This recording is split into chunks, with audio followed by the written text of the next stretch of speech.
अस्सलामुअलैकुम colleagues, faculty of sciences और बाकी यूनिवर्सिटी से और मोस्टली पूरी यूनिवर्सिटी के स्टूडेंट्स। जैसे आपके सबको आइडिया है कि आपके जो मिड और फाइनल टेस्ट हैं वो इस दफ़ा नए एक फॉर्मेट में यानी कि ऑनलाइन वो लिए जा रहे हैं। अनफॉर्चुनेटली कोई भी इस सिचुएशन के लिए प्रिपेयर नहीं था और एट ऑफ द सडन ये सब कुछ जो है ये फेस करना पड़ा है टीचर्स को भी और स्पेसिफिकली आपको भी। टीचर ने तो चले आपस में कोई कम्युनिकेट कर लिया, लेकिन आप लोगों के लिए वाकई ये प्रॉब्लम था। अब चूंकि बिल्कुल फर्स्ट टाइम आपने अटेम्प्ट करना है, बिल्कुल आइडिया आपको लोगों को नहीं हो रहा कि जी कैसा टेस्ट आएगा और किस तरह से, तो एक छोटी सी डेमोन्स्ट्रेशन की गई है कि जब आपका एग्जाम जिस दिन होगा आपको डेट शीट बकायदा आपको मिल जाएगी और पता चल जाएगा कि जी 11 को इतने बजे आपका पेपर है। लेकिन इस टेस्ट और उस टेस्ट में जो है वो एक डिफरेंस है। देखिए उसमें तो दिल किया जब आ गए वो सारा, वो हॉस्टल की बिजली बंद थी, पानी नहीं आ रहा था, ये टेस्ट तो अपने टाइम पर स्टार्ट हो जाना है, इसने अपने टाइम पर खत्म हो जाना है। ये इसमें आर्गुमेंट नहीं है कि सर मैं 5 मिनट लेट आया था तो मुझे दे दे, कंप्यूटर है इसने ऑटोमेटिकली आपका टेस्ट ऑफ कर देना है। तो इसलिए आप अपनी टाइमिंग की जो है वो बिल्कुल केयर करेंगे। जब यहां तक अटेम्प्ट का ताल्लुक है, बहुत सारे लोग मुझे भी फोन करके कह रहे हैं कि सर हम आपके कोर्स में एंटर नहीं हो पा रहे हैं। भाई आपने अपना एलएमएस अकाउंट नहीं लिया हुआ।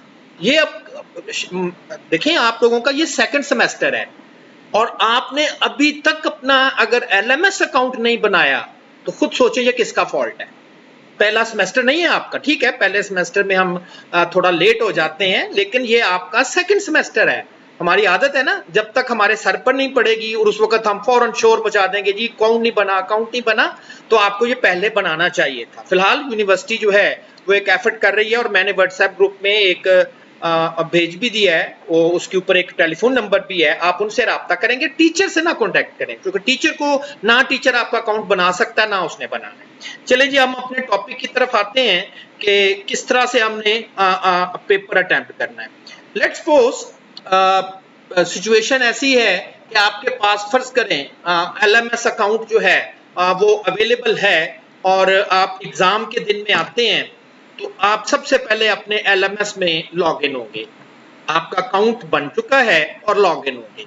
ये एक स्टूडेंट है मेरी ही क्लास में ये पढ़ता है, उससे मैंने उसका यूजर नेम और पासवर्ड ले लिया है। फर्ज करें वो स्टूडेंट जो है वो एग्जाम में आप जा रहा है, आज उसका स्टैटिस्टिक्स का पेपर है और टाइम टेबल के मुताबिक इस वक्त वैसे मेरे पास जो सिस्टम का टाइम है वो 11:34 हुए हैं एट नाइट, और उसका पेपर उसको बताया गया था कि तुम्हारा भाई पेपर जो है ना वो 11:45 पे स्टार्ट होना है। तो चले देखते हैं कि जब वो कोर्स में एंटर होगा, तो अभी तो बहरहाल 10 मिनट हैं, तो ये उसी तरह की बात है कि बिफोर टाइम आप अपने एग्जामिनेशन सेंटर में पहुंचे ना। तो लॉगिन वो स्टूडेंट ने किया। अच्छा, इसमें चूंकि बहुत सारे स्टूडेंट लॉगिन कर रहे होंगे, बहुत सारी एट ए टाइम आ रहे होंगे, लोड बढ़ जाता है, लेकिन सारा का सारा ब्लेम जो है वो यूनिवर्सिटी के सिस्टम पर आप नहीं करेंगे। दो चीजों पर डिपेंड करता है कि आपका घर का इंटरनेट कनेक्शन कितनी स्पीड का है। तो ये थोड़ा सा अब आपको इसी को हैंडल करना है। टीचर, आप अक्सर ना टीचर को कह रहे होते हो वो जी हमारा नेट नहीं आ रहा। अब टीचर क्या स्क्रू ड्राइवर ले जाके आपका नेट ठीक करेगा ना? वो तो ठीक है, वो प्रॉब्लम तो है, लेकिन खुद थोड़ा सा सेंस किया करें ना किसको आपने कहना है। तो जो भी आपके अकाउंट के प्रॉब्लम्स हैं या जो कुछ भी है वो आईटी डिपार्टमेंट से आप करेंगे जी हमारा अकाउंट नहीं है या एक्टिव नहीं है या हमारा पासवर्ड हमें भूल गया है। तो ये टीचर को नहीं इन चीजों का कतई आइडिया। चले जी, ये इस स्टूडेंट ने जो कि मोहम्मद बिलाल है, ये बीएस का आई थिंक स्टूडेंट है, इसने ये अपने अकाउंट में लॉगिन हो गया है क्योंकि आज उसका स्टैट का पेपर था और वो डैशबोर्ड पे जाएगा।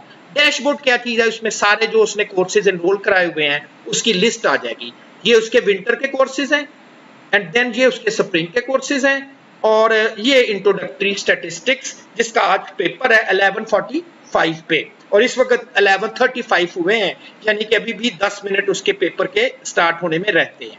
ओके, और फर्ज करें अभी 10 मिनट, उसे पता है कि अभी 10 मिनट पेपर को स्टार्ट होने में रहते हैं, लेकिन वो जैसे आदत होती है ना स्टूडेंट्स को कि जी अगर कोई पेपर डिस्ट्रीब्यूट कर दे और टीचर कहता है जी भी देखना नहीं है, तो हम जरा नजर बचा के ना थोड़ा सा देखने की कोशिश करते हैं तो चलें ये भी जरा करने हैं। तो आपको यहाँ पर मेंशन दे रहा है, बता रहा है this quiz will not be available until this one 11:45, वो 45 या 44, तो इतने बजे से पहले आपके लिए ये ओपन नहीं होगा, ये आपके लिए क्लोज है। और फिर ये भी बता दिया गया एट द सेम टाइम कि इस पेपर का क्लोजिंग टाइम क्या है। ऑल्दो मैंने यहाँ पर लिखा हुआ है कि जी ये स्टैट है और 1 घंटे का ये आपका क्विज टेस्ट होगा, तो मैंने सिर्फ डेमोन्स्ट्रेशन चूंकि करनी थी तो मैंने समझ लें कि 15-20 मिनट का ये जो है ये टेस्ट एक्चुअली जो है वो डिजाइन मैंने किया था, ठीक है। तो देन अब आपका इसका मतलब है कि आप जरा थोड़ा सब्र से बैठेंगे, क्योंकि ये टेस्ट अब आपके लिए ओपन नहीं होने जा रहा जब तक वो रिक्वायर्ड टाइम नहीं आएगा, ये आपके लिए टेस्ट ओपन नहीं होगा। अच्छा, इस दौरान मैं आपको एक और चीज इन्फॉर्म कर देता हूं कि उसने कहा है कि 11:59 पर ये टेस्ट क्लोज हो जाएगा, ठीक। आप क्या करते हो, टीचर आपके सर पे खड़ा होता है और वो बार बार कह रहा होता है चले भी टाइम खत्म हो गया, पेपर दे दे, अच्छा सर जरा 2 मिनट ले जाए, फलां से ले आए, फलां से ले आए, और करते करते आधा घंटा गरीब टीचर के आप चक्कर ही लगवाते रहते हैं। यहाँ पर इस तरह का कोई सिनेरियो नहीं होगा। जैसे ही 11:59 होंगे, आपने चाहे एक भी क्वेश्चन अटेम्प्ट नहीं किया, जिस तरह से पेपर स्नैच कर लिया जाता है, कंप्यूटर आपसे संभले छीन के जो है आप वो टीचर को जाके जमा करा देगा। हाँ, ये जरूर है कि अगर आपने कोई 40 क्वेश्चन अटेम्प्ट करने थे, 20 अभी किए थे, 20 खाली हैं, और ऑटोमेटिकली वो पेपर आपका बंद हो जाएगा। एक तो है ना कि आप जमा कराते हैं, आप कहते हो कि सबमिट का पेपर मैंने कर लिया जी, जमा करा दिया, उसमें सबमिट का बटन है, आप नहीं करा रहे, आप कहते हैं चले टीचर कौन सा आया हुआ है, घर में हम आराम से बैठे हुए हैं, तो ये चीज नहीं होगी, बल्कि वो एग्जैक्ट टाइम पे वो फॉर्म आपका पेपर ऑटोमेटिकली कंप्यूटर बंद कर देगा और साथ मैसेज लिख देगा कि जी टाइम फिनिश हो गया है। और उस दौरान जितने भी आपने क्वेश्चन किए होंगे, सॉल्व किए होंगे, वो ऑटोमेटिकली सेव होंगे और वो सबमिट हो जाएंगे, और जो आपने अभी अटेम्प्ट नहीं किए हुए वो उसी तरह से ही वो क्वेश्चन जो है वो रह जाएंगे। और दूसरी बात देखें, आप अब आजकल हम कह रहे हैं कि ये कोरोना आया हुआ है और अल्लाह ताला से हम गिड़गड़ा के माफिया भी मांग रहे हैं। किस चीज की माफिया मांग रहे हैं? चीट तो हम अब भी कर रहे हैं, झूठ तो हम भी बोल रहे हैं, चीटिंग हम में रच बस गई है, तो ये बेईमानी नहीं तो क्या। और एक साइड पर कहते हैं कि या बारी ताला हमारे गुनाह माफ कर दे और हमें इस बीमारी से निजात दे दे, और दूसरी साइड पर चीटिंग कर रहे हैं, ठीक है ना। तो आप समझ लें कि इस वक्त घर में अगर मैं हूं तो मैं समझता हूं कि मुझके ऊपर अगर टीचर होता तो ज्यादा बेहतर था, मैं उससे नजर बचा के चीट करता अपना पेपर, किसी से पूछ लेता। अब मेरे घर में मेरी जो निगरानी कर रहा है, समझ रहा है वो अल्लाह ताला है। अब आप चीट करोगे, इसका मतलब है कि आप अल्लाह ताला को जो है वो दोगा। तो इसलिए बच्चे कोशिश करें कि आप अपना अपना पेपर करें। अब क्यों ये झूठ और ये चीट, ये झूठ है ना, चीटिंग है, चीटिंग झूठ है, और झूठ को तो हमारे प्यारे नबी ने भी बड़ा स्ट्रिक्टली मना किया। तो इसलिए आपने कोशिश करनी है कि ईमानदारी से, ये जानते हुए कि अल्लाह ताला आपको देख रहा है, आप नहीं करेंगे। अदरवाइज हम बड़े लापरवाह से हैं, मस्जिदों में जाके रोते हैं, दवाएं मांगते हैं कि हमें बीमारी से निजात दे, और घर आके हम फिर वही हरकतें कर रहे होते हैं। चले, अभी थोड़ा टाइम है पेपर में, वीडियोस थोड़ा सा टाइम का इशू था, तो मैंने फिलहाल ये टाइम जो है लिटिल बिट पेपर का चेंज किया है। अब ये पेपर 12:01 पे, क्योंकि मैं रात को ये वीडियो बना रहा हूँ, तो 7 जून को 12:01 पे पेपर ने स्टार्ट होना है, और मेरे लैपटॉप के मुताबिक अभी 12 बजे हैं, यानी कि 1 मिनट रहता है। और देखिए, अगर आप इस पेज पर आ भी जाएंगे तो वो this quiz is not currently available. हो सकता है कि आपकी घड़ियों में कोई 1-8 मिनट का फर्क हो, तो कंप्यूटर ने जो सिस्टम का टाइम है, यानी कि आपकी घड़ी का नहीं, ये ना हो कि आप कहें जी मेरी घड़ी 5 मिनट पीछे है या 5 मिनट आगे है, तो उसने एक्चुअली एग्जैक्ट टाइम जो कंप्यूटर के पास है, यानी कि आपको 60 मिनट ही मिलेंगे, एग्जैक्ट टाइम पर उसने इस पेपर को जो है जैसे ही 12:01 में आएगा, उसने इस पेपर को जो है वो आपके लिए ओपन कर देना है, और देन आप इस पोजीशन में होंगे कि आप इस पेपर को जो है वो अटेम्प्ट कर सकते हैं। अगर आप इस पेपर को जो है वो अटेम्प्ट करना चाहेंगे, तो एग्जैक्ट टाइम पे आप अपना पेपर जो है वो अटेम्प्ट कर सकते हैं। तो एक्चुअली जो पेपर था एग्जैक्ट टाइम पे, वो इसमें मेरा ख्याल को नेट का, हाँ, ये थोड़ा सा उस वक्त थोड़ा सा सब्र के साथ आपको करना पड़ेगा, क्योंकि बहुत सारे लोग उस वक्त इस चीज को जो है वो अटेम्प्ट कर रहे होंगे। चूंकि पेपर का टाइम अब पूरा हो चुका है, अलाउ है आपको, तो देखें वो जो this paper is not available, अब वो चेंज हो गया है, अटेम्प्ट द क्विज नाउ। अब ये आपके लिए एक्टिव हो गया है और आप इस क्विज को अब आप अटेम्प्ट करेंगे। इससे पता चल रहा है कि टोटल, क्योंकि मैंने ऐसे ही एक सैंपल पेपर बनाया हुआ है, तो टोटल आपके पेपर में ये 6 क्वेश्चन है। टोटल आपका ये जो पेपर है उसमें 6 क्वेश्चन है और ये है question number 1, find the median of the data, और नीचे इसने 4 ऑप्शन दिए हैं। फॉर एग्जांपल ऐसे ही मैं इसकी वैल्यूज फाइंड कर रहा हूं, लाइक वो आ गया जी -1। अब ये एक क्वेश्चन है पहला, देखिए उसने लिखा हुआ नॉट येट आंसर्ड, अभी भी आपने आंसर, आपका मैंने तो आंसर कर दिया है। देखिए जब आप नेक्स्ट पेज पे जाएंगे और नेक्स्ट क्वेश्चन आएगा, अगला क्वेश्चन, और अगर आप प्रीवियस पेज पर आए, जबकि आपने क्वेश्चन जो था वो अभी सेव नहीं किया था, लेकिन देखें वो अब वो खुद ही सेव हो गया। और एक चीज नोट ये करें कि इधर इसका जो ये कंप्लीट एम्प्टी है, इसका मतलब है ये स्टिल आपने आंसर करने हैं, और जो हाफ शेड हो गया है, ब्लैक हो गया, इसका मतलब है कि आपने ऊपर भी मैसेज आ रहा है कि आंसर सेव्ड हो गया। अब आप नेक्स्ट पेज पे मूव करेंगे, नेक्स्ट क्वेश्चन नंबर 2, 1 मार्क का ये क्वेश्चन है, और ऐसे ही मैं इसको टिक कर देता हूं और कहता हूं जी कि यस जी ये भी क्वेश्चन जो है वो हमने अटेम्प्ट कर लिया है। अब ये टीचर पे डिपेंड करता है कि क्या वो 1 क्वेश्चन पर पेज बनाएंगे। अगर वो 30 क्वेश्चन बनाता है तो इसका मतलब है ये 30 पेज बन जाएंगे, और अगर वो 2-2 क्वेश्चन एक पेज पर लिखता है तो फिर 3 पेज बन जाएंगे। ये डिपेंड करता है कि टीचर कैसे एक पेज के ऊपर आपको कितने क्वेश्चन जो है वो लिखते हैं। Now this one is the third question है कि जी ये इसका आंसर क्या है जी, मैं ऐसे लिख देता हूं। अब देखें जो जो आप आंसर किए जा रहे हो वो डार्क होते जा रहे हैं, यहां से भी आपको इंफॉर्मेशन मिलेगी। नेक्स्ट क्वेश्चन, जैसे ही आप नेक्स्ट क्वेश्चन पे जाएंगे, देखिए थर्ड क्वेश्चन चूंकि आप अटेम्प्ट कर चुके तो वो डार्क हो गया है। अब आपको ये फोर्थ क्वेश्चन नहीं आ रहा तो आप इसको स्किप करके आगे जा सकते हैं। तो देखिए वो फोर्थ क्वेश्चन जो है वो एम्प्टी है, इसका मतलब है स्टिल आपने इसको अनआंसर्ड है, क्योंकि अभी आपने इसको कोई आंसर नहीं किया। आपको फिफ्थ क्वेश्चन आता है, ओके मार्क कर दिया, नेक्स्ट करेंगे खुद ही सेव हो जाएगा। ये देखे ना वो डार्क हो जाता है।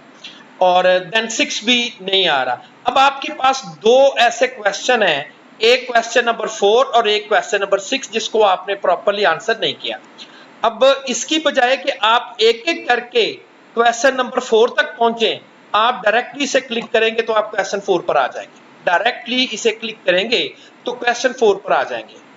ये क्वेश्चन 4 पर आप लोग आ गए, और अब आप चाहते हैं कि अपनी जो अटेम्प्ट है फिनिश कर दी जाए। आपने गौर नहीं किया, अभी एक क्वेश्चन शायद रहता था और आपने कह दिया कि चले मैं अपनी अटेम्प्ट जो है वो फिनिश कर देता हूं। तो देखिए वो आपको पता चल रहा है, एक वॉर्न दे रहा है, वो कहता है कि अभी भी आपके पास ये इतना टाइम बचा हुआ है, ये क्लॉक साथ साथ चल रहा है, इतना टाइम स्टिल आपके पास अवेलेबल है, और क्वेश्चन नंबर 6 आपने अभी भी अटेम्प्ट नहीं किया। यहां से भी आपको आइडिया हो रहा है और यहां से भी आपको आइडिया हो रहा है, तो आप रिटर्न टू अटेम्प्ट चले जाए, वापस अपने पेपर पे वापस चले जाए। तो अब आप क्वेश्चन नंबर 6 पर डायरेक्टली मूव कर जाए, क्वेश्चन नंबर 6 पे डायरेक्टली आप मूव कर गए और आपने इसको भी आपने आंसर कर दिया है, और सेव करने की जरूरत नहीं है। आप कहीं ढूंढते रहिए इसको सेव कैसे करना है, बस आप पेज मूव करें, ये खुद ही सेव हो जाएगा। जैसे ही आप पेज मूव करेंगे अब आपको इस चीज का आइडिया हो रहा है कि 6 के 6 आंसर जो हैं वो आपने अटेम्प्ट कर लिए हैं। किसी भी क्वेश्चन पे जाके क्योंकि अभी आपके पास टाइम अवेलेबल है, 53 मिनट्स अवेलेबल है, आप अपनी आंसर ऑप्शन चेंज कर सकते हो। With in a time constraint आप अपनी आंसर ऑप्शन जो है वो चेंज कर सकते हो। और आप कहते हैं जी मैंने पेपर आप कंप्लीट कर लिया है, यहां से भी आपको आइडिया हो रहा है सारे क्वेश्चन आपके अटेम्प्ट हैं, और आप कह देते हैं फिनिश अटेम्प्ट।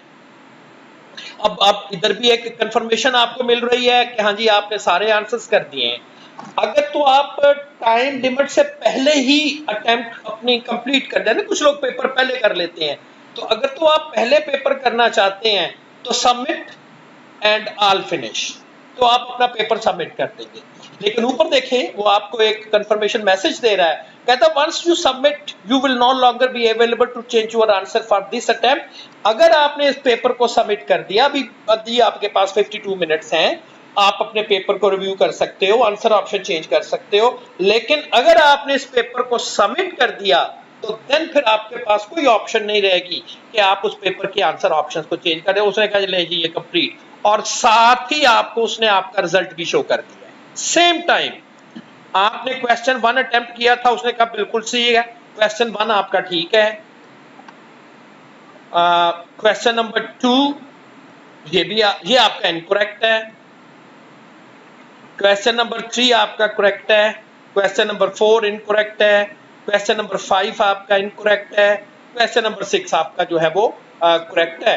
और आपको उसने बता दिया कि आपके कितने क्वेश्चन इसमें से सही हैं और कितने क्वेश्चन इसमें से रॉन्ग है। आपको रिजल्ट टीचर देगा, मतलब क्यूमुलेटिव रिजल्ट के आज टोटल कितने बने जी, ठीक मेरे टोटल गलत कितने बने, तो वो आपको टीचर आपको आपका रिजल्ट देगा। आप फिलहाल फिनिश रिव्यू कर दें कि ठीक है जी मैंने सारा कुछ जो भी था मैंने देख लिया है। अब देखें ना तो वो अब आपके पास पेपर का लिंक शो हो रहा है, ये वाला पेपर का लिंक शो हो रहा है, कोई ऑप्शन नहीं है स्टार्ट द मिड नाउ। तो अब आप किसी भी सूरत में, उसने आपको कह दिया no more attempts are allowed, अब आप ज्यादा अटेम्प्ट, क्योंकि उस पर लिखा गया था कि एक ही दफा आपको पेपर अटेम्प्ट करने की अलाउ है, एंड देन आप अपने कोर्स में जो है वो वापस चले जाएंगे और कह देंगे कि ठीक है जी हमने जो भी अटेम्प्ट करनी थी वो हमने कर ली। तो रिजल्ट एज सच, जैसे टीचर आपको रिव्यू तो करा दिया गया कि आपके कौन से क्वेश्चन सही हैं कौन से क्वेश्चन गलत हैं, लेकिन इवन देन आपको टीचर जो है वो आपको बता देगा जब वो रिजल्ट अनाउंस करेगा कि जी आपके इतने टोटल ठीक बनते हैं और इतने टोटल जो है वो रॉन्ग क्वेश्चन है। तो होपफुली कि जो स्टूडेंट्स हैं वो इस चीज़ को समझ गए होंगे कि किस तरह से ये सारे का सारा जो रिजल्ट है वो कंपाइल होगा। अब बाकी जो टीचर्स के लिए है, मैं क्योंकि ये मैं स्टूडेंट से लॉग इन हुआ हूँ, तो ये यहाँ से मैं लॉग आउट कर जाता हूँ क्योंकि ये स्टूडेंट है, स्टूडेंट ने पेपर मुझे जमा करा दिया है, मुझे नहीं जमा कराया, ऑटोमेटिकली मेरे अकाउंट में आ गया। तो मैं अब फर्ज करें अपने पास अपने अकाउंट से एंटर होने लगा हूँ, ये मेरा अकाउंट है, मैं अपने अकाउंट से एंटर हो जाता हूँ और मैंने देखना है कि जो स्टूडेंट ने पेपर दिया हुआ है, अब फिलहाल तो एक ही स्टूडेंट था, लेकिन अगर जितने भी होंगे तो उसने जो पेपर दिया हुआ है लाइक दिस वन और मिड टेस्ट है और मैसेज आ रहा है कि एक अटेम्प्ट हो चुकी है और ये सारा कुछ जो है वो रिजल्ट जो है वो बन चुका है। और अब आप क्या करेंगे, क्योंकि आपके पास ऑप्शन डिफरेंट आएंगी रिजल्ट्स, तो ये आपका वो अगर, क्योंकि फिलहाल तो एक ही स्टूडेंट ने आपको पेपर सबमिट किया है और आप उसे कह रहे हैं कि शो रिपोर्ट कर दें, तो ये नीचे जाके जितने भी स्टूडेंट्स होंगे उसकी ग्रेडिंग शो हो जाएगी। तो जो स्टूडेंट नेम था बिलाल और उसका जो है ईमेल एड्रेस भी आ रहा है, फिनिश किया था उसने, यानी कि खुद उसने किया था, स्टार्ट इतने बजे उसने 12:03 पे पेपर को स्टार्ट किया, 12:08 पे पेपर फिनिश किया और टोटल उसने 4 मिनट में ये पेपर कर दिया और उसने 5 नंबर जो हैं वो उसने जो है वो लिए हुए हैं आउट ऑफ 10 मार्क्स, चूंकि वो मेरे ख्याल को इस नंबरों का है। तो इस तरह से आप कर सकते हैं। अच्छा, इस रिजल्ट को आप डाउनलोड कर लें, ये मैं टीचर्स के लिए, स्टूडेंट को तो ऑप्शन ही नहीं होगी ना, तो ये आप रिजल्ट डाउनलोड कर लें तो एक्सेल की शीट में ये रिजल्ट चला जाएगा ऑटोमेटिकली। आप जस्ट इसे डाउनलोड करेंगे तो एक्सेल की शीट में ये रिजल्ट आ जाएगा आपका, और हमारी ट्रस्ट शायद ये आखिरी कॉलम है कि जी उसके टोटल कितने नंबर आए हैं। तो इस साइट पे स्टूडेंट्स नेम आते जाएंगे, अगले में स्टूडेंट रजिस्ट्रेशन नंबर आती जाएगी, और हमें शायद इससे कोई कंसर्न नहीं है, इसको कोई हमें कंप्लीट नहीं चाहिए, ये हमें रिक्वायर नहीं है, तो आप कहेंगे कि हम ये सारे जो है वो डिलीट कर देते हैं और देन हम कहते हैं कि जो हमारे पास रिक्वायर्ड रिजल्ट था वो शायद हमारे पास जो है वो रिक्वायर्ड रिजल्ट की वैल्यूज जो हैं वो अब हमारे पास कंप्लीटली जो है वो आ चुकी है। ठीक है जी, तो इस तरह से आप, लेकिन ये रिजल्ट ऑटोमेटिकली नहीं, फिर इसको आपको जाहिर है LMS पे रिजल्ट जो है आपको जाके वापस सबमिट करना होगा। अब टीचर्स के लिए क्योंकि ये बाकी मैं टीचर्स के लिए कर रहा हूँ, तो इसके लिए फिर आप अपने जो कोर्सेज है उसमें वापस जाएंगे, क्योंकि अब आपने रिजल्ट सबमिट कर देंगे, ऑन कर देंगे और चूंकि मेरे पास ये ऐसे ही इस कोर्स के बाकी भी स्टूडेंट थे, तो ये सारे के सारे पेपर तो खैर एक ने दिया, तो ये सारी लिस्ट मेरे पास आ रही है। ठीक है, तो टोटल इस कोर्स में जो स्टूडेंट एनरोल हैं वो 58 हैं। क्लियर? तो फिर आप जिस भी स्टूडेंट का रिजल्ट उस शीट से प्रिंट आउट निकाल लेंगे और 1 बाय 1 करके आप जो है वो वहां पर करेंगे। अब मैं आईटी वालों से रिक्वेस्ट करूंगा कि कुछ ऐसा ऑप्शन होना चाहिए कि अगर वो मिड का रिजल्ट है तो वो मिड के कॉलम में ऑटोमेटिकली आ जाए, क्योंकि इंटीग्रेटेड सिस्टम है। तो बजाय इसके कि हम पहले वहां पे प्रिंट निकालें, फिर मैनुअली करें और फिर दोबारा गलती हो, तो क्यों नहीं इस रिजल्ट ऑटोमेटिकली यहाँ पर जाके जो है वो सेव हो जाता है। तो बहरहाल मिड यहाँ सेव हो जाए, फाइनल यहाँ सेव हो जाए और प्रैक्टिकल यहाँ सेव हो जाए और हम असाइनमेंट के नंबर लगाएं एंड देन फिनिश कर दें। बहरहाल ये आईटी का इशू है, वही इसको बेहतर जो है वो जान सकते हैं। ठीक है जी, मेरा ख्याल है कि काफी लोग आप इसको अंडरस्टैंड कर लिया होगा। और बाकी स्टूडेंट के लिए मैसेज ये है कि हम एक सैंपल क्विज आपको दे रहे हैं। हर टीचर ऑलमोस्ट आपको, जिस तरह से ये मैंने आपको एक सैंपल क्विज दिखाया था, ये तो मैंने अटेम्प्ट किया है, ये आप मिड टेस्ट से पहले मे बी 1 दिन 2 दिन 8 जून के बाद मे बी 9 और 10 जून को, तो एक ऐसे ही जरा डेमोन्स्ट्रेशन टाइप जो है वो आपको 5-7 मिनट का एक क्विज आएगा, आप खुद अटेम्प्ट करके देख लो, देखें जी अच्छा मूव कैसे करना है, फॉरवर्ड कैसे जाना है, बैक पे कैसे जाना है। तो ये सारी आप खुद अपने तौर पे जो एक्सरसाइज जो है वो कर लें। ठीक है जी, मैं फिर आपको याद कराऊं कि घर में आप एग्जाम दे रहे हैं और घर में आपको आपका खुदा देख रहा है।